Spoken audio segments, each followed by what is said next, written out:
eventually you're going to retrain your mind and your body to understand, hey, I'm allowed to have this. I can have this in moderation and it'll be okay. Welcome to Goodbye Hangry. Learning to live a life that's happy, healthy, and full, one bite at a time. I am your host, Audra Budenseek.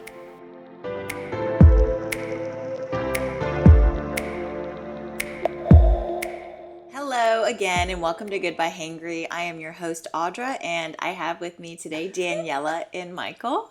We've got the giggles a little bit. Welcome back. It's been a while since we've done a podcast. Couple minutes. Been a few minutes. Just a couple minutes, not like a few weeks. I don't remember the last time. That's why I said that. Yeah, we took a little bit of a break, but we're back and we're so excited. And oddly enough, today we are talking about consistency. So we take a couple months off and then we talk about consistency. Perfect. Sounds great. It's exciting. It's going to be a good time.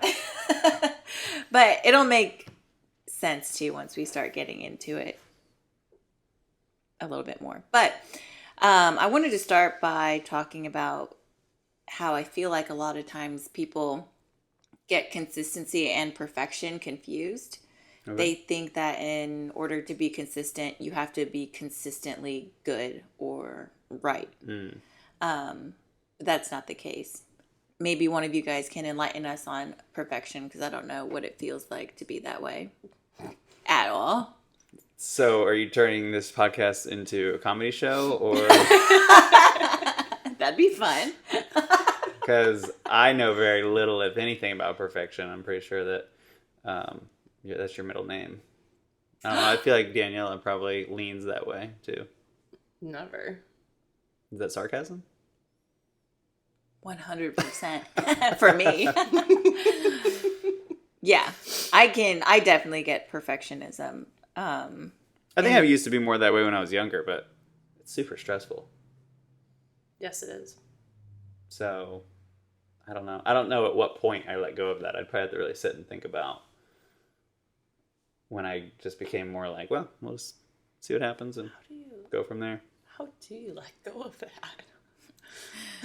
On the next episode of Goodbye Hangry. And that's a wrap. Yeah, that's a whole another rabbit hole. Honestly. Do you feel like your perfectionism gets in the way of being consistent with things? Yes. Yeah, and even just accomplishing goals. Yeah. Yeah. Absolutely. Michael and I were on a walk yesterday, and I think I freaked him out. I did freak you out. When I was like, because I was supposed to do a post, like I have a posting schedule that we created and everything. Mm-hmm. And I accidentally missed one post. And I remembered when I went to make a post the next day.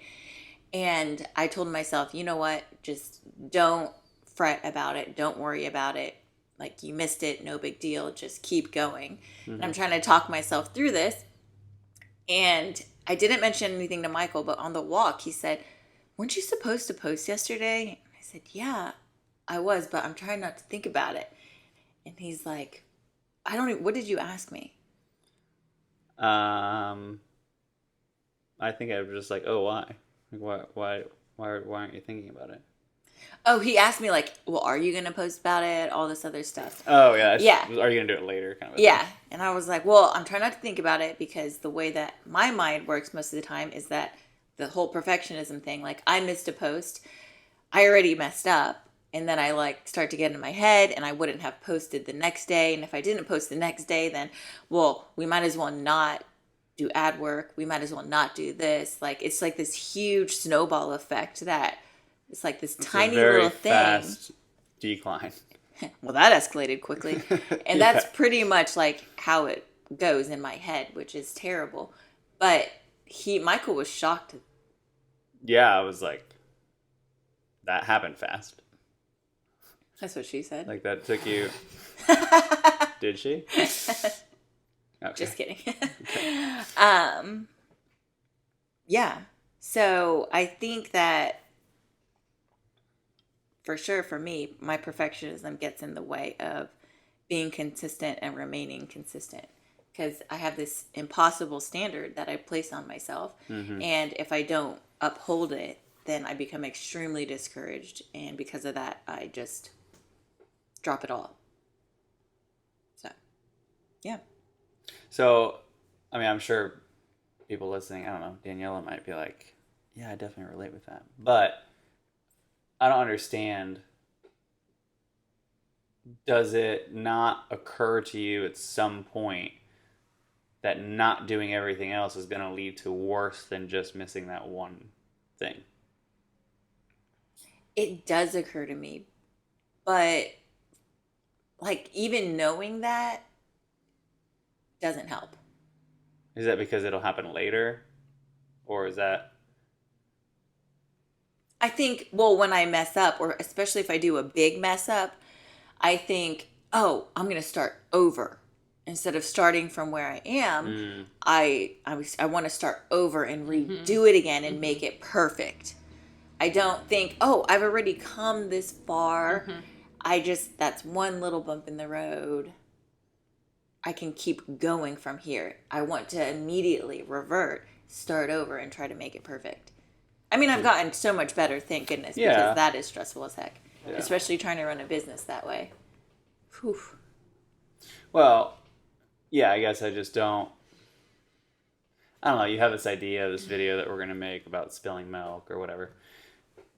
Well, that's going to be fun. It's the idea of, you spill a little bit. Okay, well, you just spilled a little bit.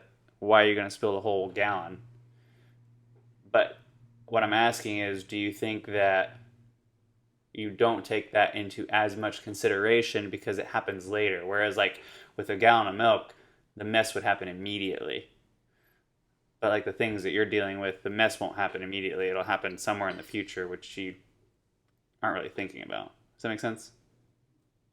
Yeah, I can understand what you're saying. I feel like when I think into the future, I like plan a lot of stuff out and I see it going a certain way. Like I plan it down to the detail. And when the details don't align because of that, in the moment, I feel like I want to start over. Because if that detail doesn't align, then the next one that I had planned won't align. Right. And so on and so forth. But I also think that like my perfectionism goes way deeper into like my childhood psychology and the effects of the way that I was raised. And it's so much deeper than just thinking, keep going. It's like, I don't know. Well, I was actually just thinking about this. At least for me, I'm not sure about you when it came to like any kind of cheerleading routines, but if we messed up during the dance routine, we'd have to go back and take it from the top and do it over and over and over and over and over again from the top until you got it perfect. Versus if you think about sports, the game doesn't stop and start over if you make a mistake. You keep going, So I wonder if that has something to do with people who have problems with perfectionism, is things from their childhood. And so it's interesting that you said that, because it just made me think about, because I played basketball growing up. And when I was like in grade school and we played basketball, we had a coach who, if someone missed a layup or something, then everybody just ran laps. And then we would start over. And we were the worst team ever. But then when I moved into middle school, we had a coach that was like, all right, you missed, keep going. And we were ranked one of the best teams in our league. So it's just weird to think like, wow, that's true. If you dwell too much on that mistake, you're never going to get past it. Yeah. I never thought about what you said, Danielle. Like I didn't dance, but I was in gymnastics and highly competitive traveling gymnastics team. And that's exactly how it was. And they would even break down your routines to like small sections, and you would have to perfect that section, just that section, and then the next one. And then you'd have to put it all together and do it. And it's like, which makes sense because like dance and gymnastics and that kind of thing comes down to like the smallest detail, the toe point, the angle of your hips in a layout and all this crazy stuff. So yeah, maybe that's where it came from. Who knows? But I do know that I've gotten better, and I do know that perfectionism does not serve me in any way. So yeah. Forward movement. That's good. Yeah. And even knowing that now, just reminding myself of what you said helps too. So, hey, that's okay. Like, you can move forward without digressing and wanting to start over. Like, you made a mistake, and just doing something is better than doing nothing, especially starting over. And that is where the idea of consistency comes in. Makes sense. Yeah. I think especially with dieting, people, that's where the all or nothing perfectionist mindset comes in. You think, well, I'm going to forbid this food. I'm going to go on this diet. And then when you have like, obviously when you tell yourself no, you're going to want it more. You get these insane cravings. And then you have like, let's say you're craving Oreos. Well, you go and you have one Oreo. And in your head, you're like, well, one, I might as well have two, which leads to three. And then before you know it, you're thinking, well, I messed up. This all or nothing. I wasn't even supposed to have one, and I had one. And then you eat the sleeve, or you eat the whole package. And then you're like, sometimes it can spiral so out of control that you're thinking, I already messed up. I'm just going to keep going with my day and start over tomorrow. The idea of, I messed up, I'm going to start over. Instead of, I messed up, air quotes, messed up, no big deal. I'm going to move forward and continue to eat healthily the rest of my day. You think, oh, I already messed up. I'm going to go on the diet again, and I know I'm not going to have this again. So then you kind of throw away your day. Sometimes that turns into like all weekend. If you're a Monday starter, I'll start again on Monday. And because of one little mistake or hiccup, you throw all of your progress away just to start over again. Yeah, it's like you know, if you're breaking it down to calorie sense, you ate 200 extra calories than you should have, which is what it could have been, but instead you turned it into like 2,000. Yeah. Yeah, it's wild. And that is the problem with dieting in general, especially restrictive diets, is that you put yourself into this yo-yo diet cycle where you try to be super restrictive, but then in turn you end up giving up for a short period. And in that moment of like giving up, you throw it all away. But not only do you just throw it away, you end up eating even more than you would have normally. So you are hurting yourself. So instead of when you start over, you're not starting over from a place of progression. You have digressed, like by doing that to yourself. And that's why you gain weight and lose weight and gain weight and lose weight. Or you find it hard to just lose weight in general because you're so restrictive, and that can only be done for a short, very short period of time before your self-discipline and the cravings take over. And then all the progress that you might have made in that moment then gets thrown away. So because of that, you might not even see weight loss. Yeah, that's true. Yeah, yo-yo dieting is a terrible thing, but it's also really bad like on your mindset too, because you start to lose confidence in yourself, in your ability, and you might think, I just lack self-discipline and there's something wrong with me, like other people can lose weight or other people can do this. And because of that, you lose confidence every single time you run through the yo-yo diet cycle, and it's worse and worse and worse for you, not just for your body, but for your mind as well. Yeah, I think getting consistent, though, is partially difficult because people don't know any other way.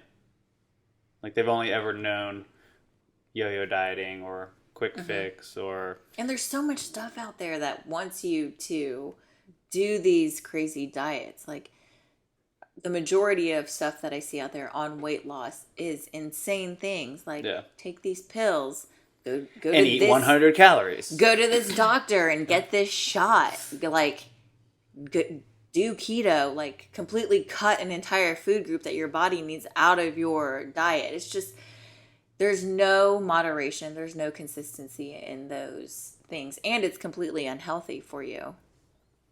Yeah, there's no consistency in the industry, so of course people are going to have a hard time being consistent. Yeah. And I think that you want such a quick change in the beginning. Yeah. You think it'll motivate me to keep going. You want to see like a huge shift in weight loss. But how long have you been thinking like this? How long has this been your way of thinking about dieting and losing weight? And how much weight have you lost? Have you been able to maintain it once you've lost it? Does this actually work for you long term? Mm-hmm. And chances are the answer's no. Unless you have like an actual health related issue to where you need to be on a certain type of diet. It's unnecessary to be on those types of diets to lose weight. And like I said, you think you need to lose a whole bunch of weight in the beginning, and that is the standard that you set for yourself. And when you don't see it, you become discouraged. And that's the idea of like going on this crazy diet at first just to lose a bunch of weight, and then you're not consistent with it. You're not losing the weight in small amounts. You're not teaching yourself healthy habits. You're not being consistent in that manner, and the weight is not consistently coming off. And like I was saying, how long have you been thinking like this? Because if you think back to 1 year ago, what is a goal that you had for yourself? Did you reach it by doing these things? Are you where you want to be? Are you where you thought you would be a year from now? With that type of thinking. Now I want to flip it a little bit. What if you would have gone with consistent small changes a year ago from now? Where would you be? And a lot of the women that come in to the gym, they want that huge weight loss. And they kind of throw away the entire year, because when they only lose half a pound or 1 pound, they're like, that's it? Like, I've done this for just that? But it adds up. In a year, if you lose 1 pound a week in a year, you could be down 52 pounds. Yeah. Like, that's a lot. But because I didn't lose 52 pounds in 12 weeks, I actually gained 10 in the last 12 months. Exactly. Or even if you lose half a pound, like a lot of people are like, oh, half a pound in a year, that's 26 pounds. That is still a good amount. That's 26 more pounds than you probably lost in the last year. Yeah. And that is the idea of consistency, and really just trying to create a lifestyle change where instead of focusing solely on your weight loss, you are focusing more on your health and creating these small habits and changes in your life. And then naturally, if you focus on your health, the weight will follow as well. Yeah, no, I mean, that's good. I think that one of the problems that we just have culturally is things happen so fast. Like, social media moves so fast. Our days move so fast. When we try to think of something,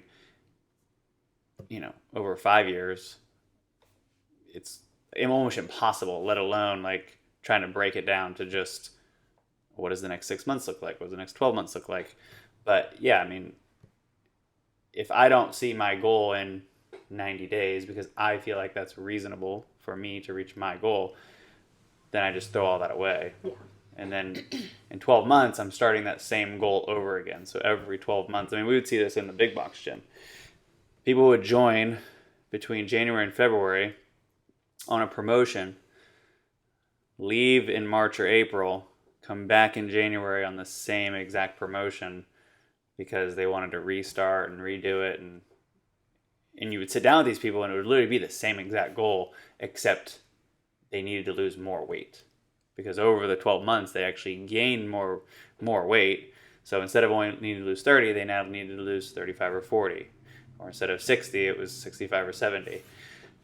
People don't realize that if you get so focused on what's going to happen today with my weight or my body or my physical changes, you're going to lose sight of what could happen in, like you said, 12 months or 2 years even.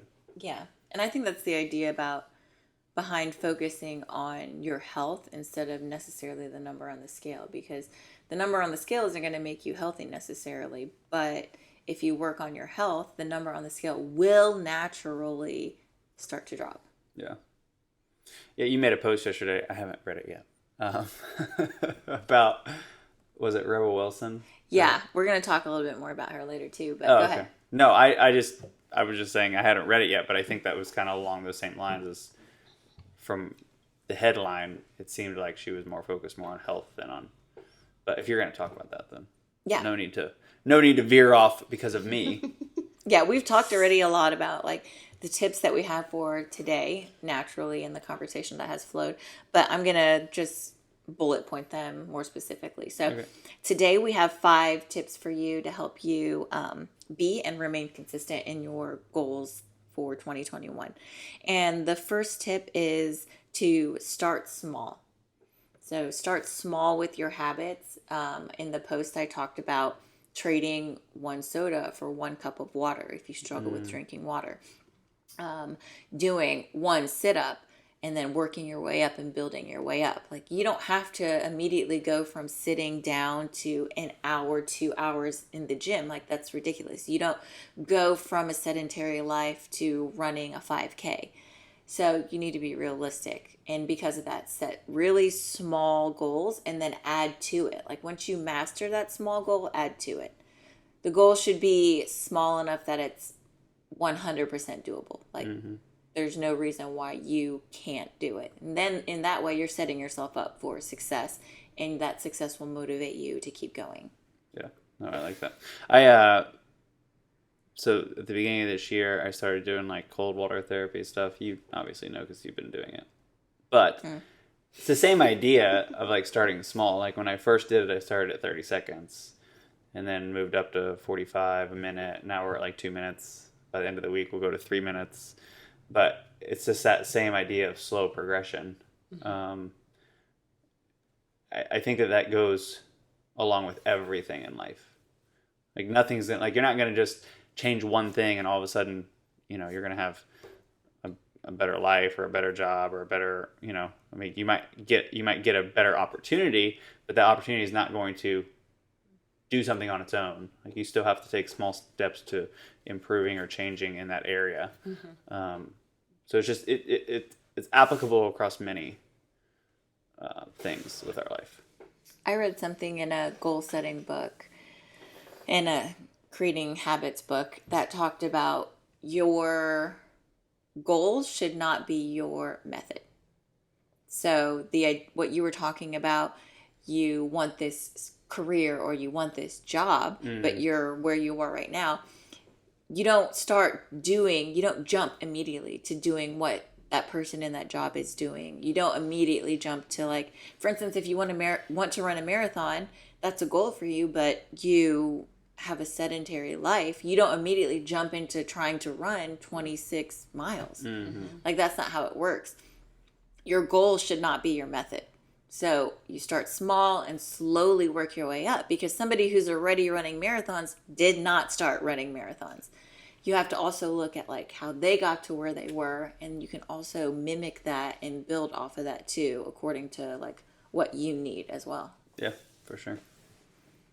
The second tip today is moderation. So it kind of goes off the same idea of start small and keep adding, but it works more on the nutrition side of things. So the idea of, I'm going to cut my favorite food out. Like, this food is my, air quotes, weakness. So I'm going to cut it out.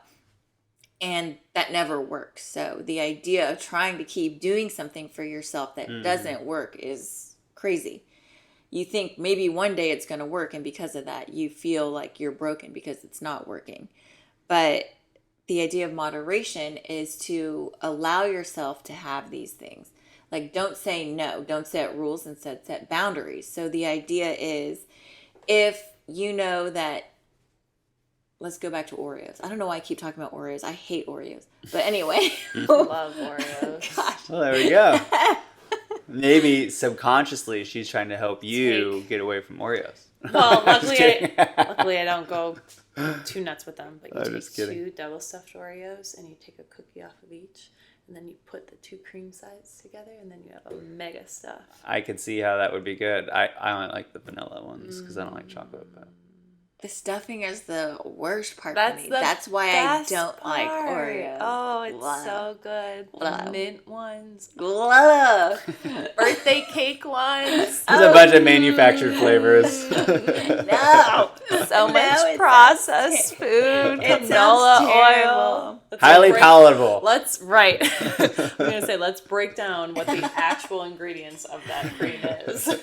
Actually, we should one day. And say it like ASMR. Canola oil. It's probably way worse than just canola oil.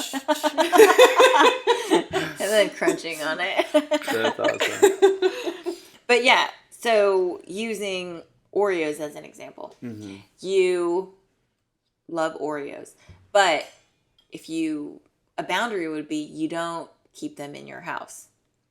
Like if you want Oreos, you can go to the store and eat them and then give the rest away to somebody else or whatever. But a lot of times what I like to do with my desserts, if I don't give it away, is to freeze them. Freezing works really well, especially if we like pre-portion our frozen pieces. Then whenever I want it, I can thaw it and then eat it and enjoy it. But it's without having the temptation of like an entire cheesecake. Instead, I've froze them by slice. Right. I think that still is dangerous though, especially if you accidentally freeze something that's better frozen. Jake would say Oreos are better frozen. I would Pumpkin decadent bars from Publix Publix are better frozen. Really? Which is why I just said that, because I was like, it is actually, it really helps. Freezing stuff really does help, because then you can portion it out and save some for later and whatever. But when you put it in the freezer, it ends up being better. I think it's too about like finding what boundaries work for you, because what works for you isn't going to work for other people. So whenever we do like health coaching with clients and stuff, we don't tell people what to do. We have them find like what works best for them, because if I tell, I don't know, Jane what to do, it might work for her, but it might not work for Sally.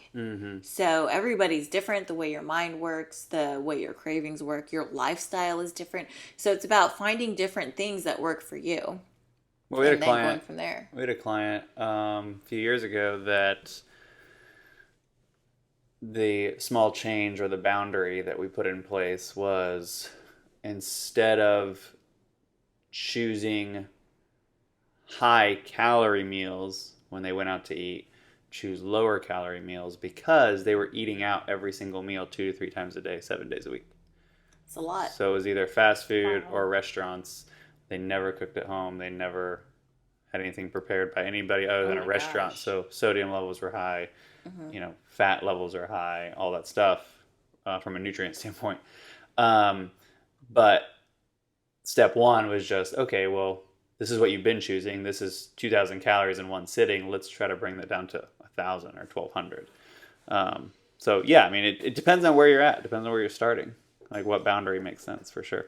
Yeah, everybody's different. And another example of like a boundary or practicing moderation is, I really like ice cream.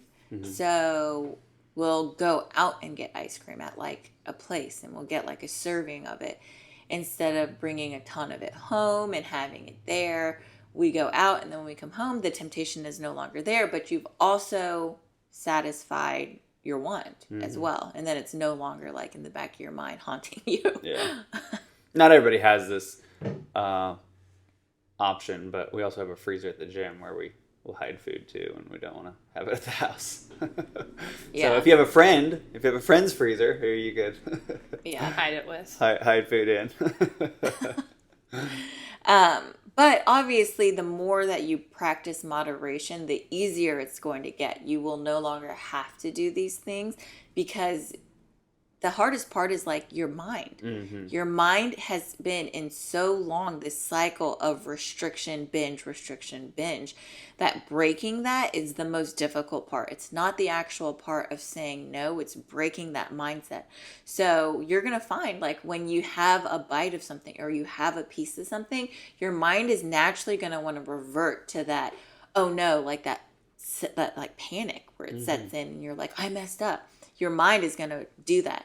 And you have to like calm it down and just eat that slice and move on. And eventually you're going to retrain your mind and your body to understand, hey, I'm allowed to have this. I can have this in moderation and it'll be okay. I think in the post that I made yesterday, Rebel Wilson talked about, actually I need to tag the article the interview that she did, which I read to get a bunch of that information from. But she talked about how her goal was health for the year. And so she was wanting to practice moderation, like nothing was off limits. And she said, oftentimes she would say, I really want In-N-Out Burger. And she'd have other foods but that craving would still be there. And so she's like, I can have In-N-Out Burger. I obviously want it because I'm still thinking about it. So I'm going to have it. She said the difference was eventually over time, as she ate it and allowed herself to have it, it was no longer this like, I don't even know what to call it, like this like golden thing that's off limits that once you have, you're just going to eat it all. Now all of a sudden it's just like, oh, I'm allowed to have this. And so she would eat it. And then she found herself eating like half a burger and a few French fries now because it's no longer this thing that's so like dirty and off limits.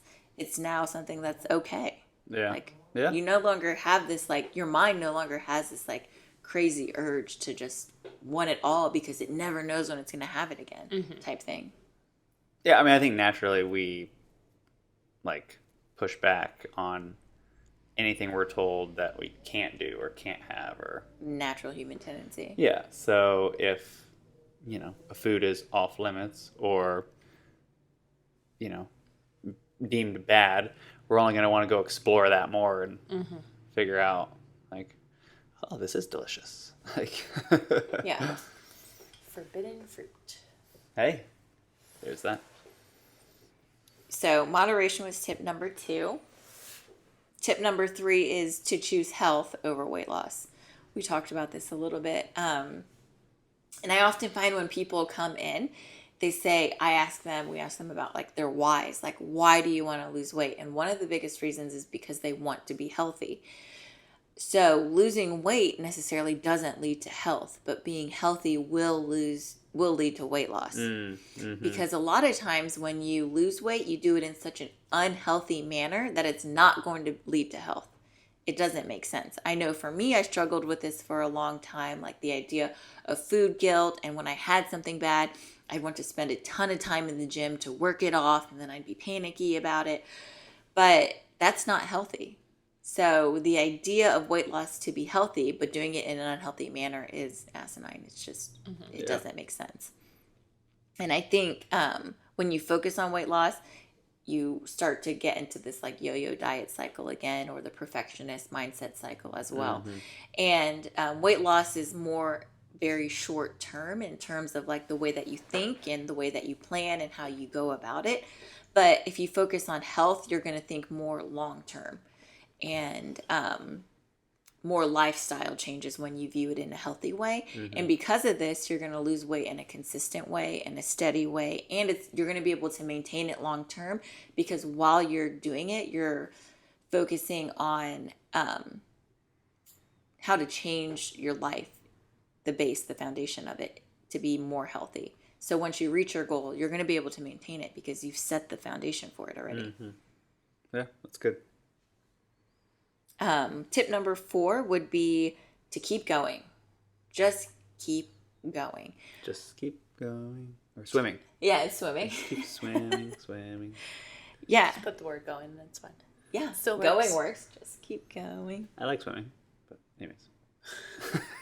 Every morning. Literally, the act of swimming, I enjoy it. Every morning in a cold pool. Jump in now. I don't like moving in a cold pool, actually. I try to sit as still as possible. Maybe doesn't really help me, but anyways.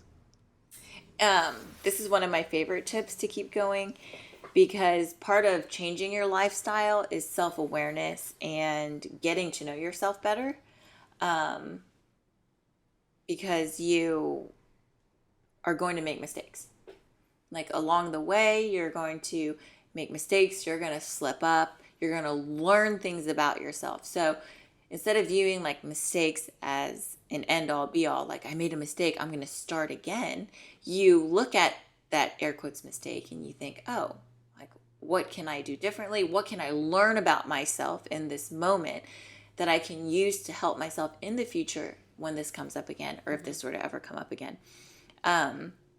So allowing yourself to make mistakes, embracing the fact that mistakes are absolutely 100% going to be part of the process. You are not going to avoid mistakes. And then learning from them, accepting the mistake, not shaming yourself, and moving forward. I think a lot of times, especially for me in the past, like shaming myself over my mistakes was a very prominent thing. Yeah. But hey, mistakes are normal. Mistakes are actually good. And reminding yourself this as you go and just keep going once you make a mistake is going to help you way more. It's the idea that we talked about earlier of you start a diet and then you fall off the wagon because you make a mistake. But then the mistake turns into this giant snowball that it doesn't have to turn into. And because of that, you end up gaining more weight, which is the exact opposite of what you're trying to do. Yeah. Which in the moment you could have just said, hey, moderation, no big deal. I'm going to move forward. And then eventually over time, you're going to relax and realize that that one bad meal or that one bad snack or that even a one bad day, like one bad day in this or one bad week in like the grand scheme of your life means nothing. It's nothing. So just keep going, because Rebel Wilson talked in the year of 2020, she made health her goal. And because of that, she wasn't focusing necessarily on her weight loss, but she did end up losing 60 pounds. That's amazing. I know. That's awesome. I know. There's a before and after picture of her on the private Facebook page, along with the post, which you can see. But she talked about even in the article that she would have bad weeks, and she would embrace them. Like, okay, that was a bad week. Darn it. Oh well. Move forward. She just kept going. Yeah, I mean, she had bad weeks, and she still lost more than a pound a week. Yeah. Yeah, and Wow. it's like, it's because we focus so hard on our mistakes instead of focusing on our progress. And part of that is because our expectations for our progress are so high that even the smallest of progress we just like write off. But those should be celebrated, because those add up so quickly, even in the midst of bad weeks like Rebel Wilson had. Like, she had many bad weeks throughout the year, she said, but she still ended up losing 60 pounds by focusing on her health and not letting those bad weeks completely derail her. She just kept going. Yeah, that's awesome. I love that. And the final tip that we have for you today is to find support. Changing your lifestyle is difficult, especially if the people around you are not changing their lifestyle with you. So because of that, you're going to find yourself fighting even more temptations, and that because of that, it's going to be harder. So maybe encouraging people around you to do it with you, or having a buddy or a partner who you can do it with. This is really weird, but there's something about like suffering with somebody else. And no, seriously, like even when you're working out with somebody else, you're just like, okay, it makes it so much better. So finding somebody who will do it with you, or many people who will do it with you, and then using them and having them use you for support, that would be the most helpful. There are times where you don't have that, but even just finding somebody who is really encouraging. So even if they're not doing it with you, somebody that you can call who will encourage you instead of discourage you, instead of being the person who will be like, you know what?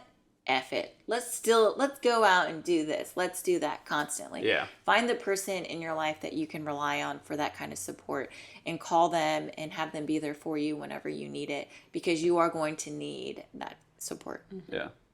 Yeah. Support is not like, hey, let's give up together. Like, Yeah. Support is help me do what I know I need to do to reach the goal that I have. Absolutely. Do you guys have anything else you want to add?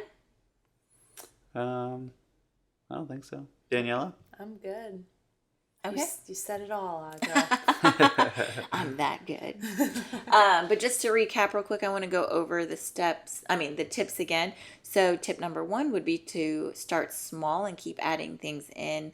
Tip number 2 would be to practice moderation. Don't put things off limits. It's okay to have the things that you love occasionally. Step number 3 is to choose your health over weight loss and focus on changing your lifestyle and the long-term goal. Step number 4 would be to keep going. Allow yourself to make mistakes, forgive yourself, learn from them, and move forward. Keep going. And tip number 5 is to find support. Awesome. Yeah. And if you want extra support or more healthy tips on body, mind, and soul, join our Growing Women's Only private Facebook group. You can find us by searching for the Fit Effect Movement on Facebook. And there are just a couple of questions for you to answer, and then we'll just approve you to join the group. And you'll find access to lots of things about nutrition, workouts that you can do at home, mindset stuff, and a lot of encouragement from a group of women who are also on the same page as you and want the same health goals for their life. So thanks for joining us today. I'm so excited to be back. Thank you, Daniela and Michael, for being on with me. Yeah, absolutely. Until next time. Bye, guys.